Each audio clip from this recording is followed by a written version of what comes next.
Well, joining us now from Washington is Matthew Brooks, Executive Director of the Republican Jewish Coalition.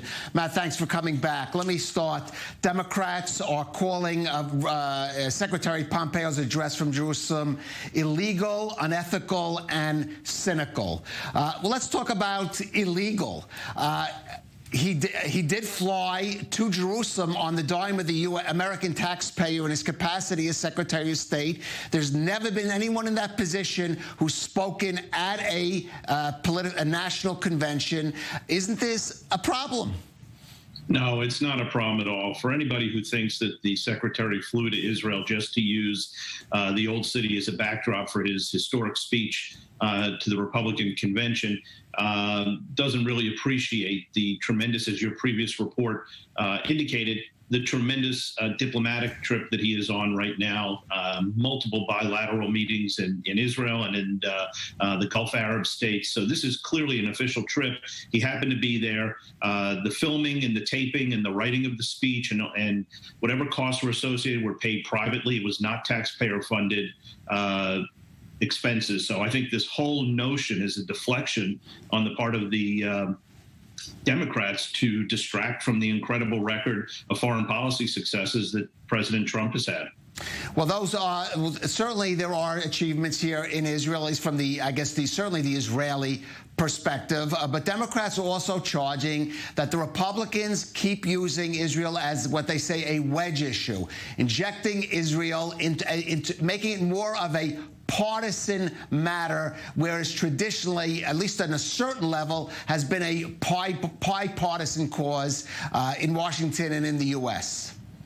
You know, that's a very valid point. Historically, there has been bipartisan consensus as it relates to supporting Israel. Unfortunately, we've seen a major shift from the progressive left, from Ilhan Omar, Rashid Tlaib, AOC, the Squad, Bernie Sanders, and others who are pulling the Democratic Party farther to the left and farther away from Israel. The notion that somehow Israel is being used as a wedge issue, I think doesn't really accurately reflect what's happening. Campaigns and elections are about drawing contrast with your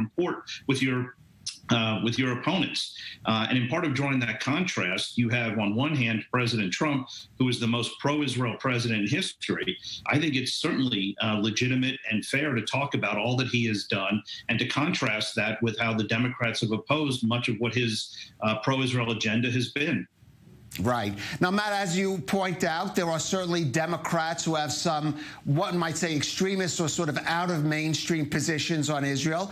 There are also some Republicans who have some extremist out of mainstream positions.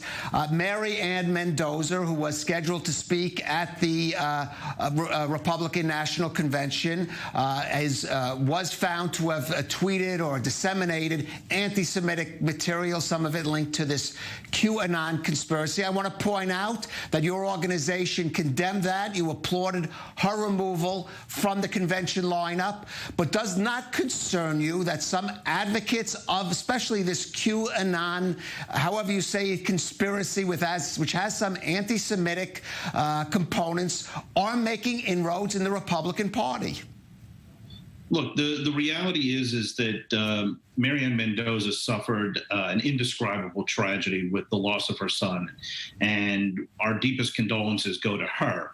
But to tweet out anti-Semitic tweets an hour or so before you're about to go on stage and speak to the American people is something that we found unacceptable. And I think it's very telling that the Republican National Committee and the Trump campaign and the convention organizers all found it to be unacceptable. And literally moments before she was supposed to go on stage, they rescinded the invitation. I think that stands absolutely in stark contrast to where the Democrats are. They allowed a platform at their convention and did nothing to rein in radical anti-Israel activist Linda Sarsour, who represents, who supports BDS and represents the far left of the party. Whereas on our side, we stand up forcefully and unequivocally to these bad apples. Unfortunately, the Democrats give them speaking opportunities at their convention. That's true. I do want to point out, though, the Democratic platform did not represent the views on Israel of these progressive congresswomen that you've been naming. But I just want to get back to this, because it is not just this one woman. We see, for example, a Republican senatorial candidate in Georgia also advocate. Yes, I'm sorry. Speaking about conspiracy theories or relating to them of QAnon. The White House, President Trump says he's unaware of it. The White House also basically saying they're unaware of it. Wouldn't you want to see the president and the White House just come out with a firm condemnation of QAnon and especially the anti-Semitic elements that it disseminates? Look, I think this president has been unambiguously clear in speaking out against anti-Semitism. He authored and signed the most historic executive order ever to protect students on college campuses from anti-Semitism. He has repeatedly in his speeches condemned white nationalists and neo-Nazis. And I think the positions of this president is absolutely clear in terms of their ability to tolerate that.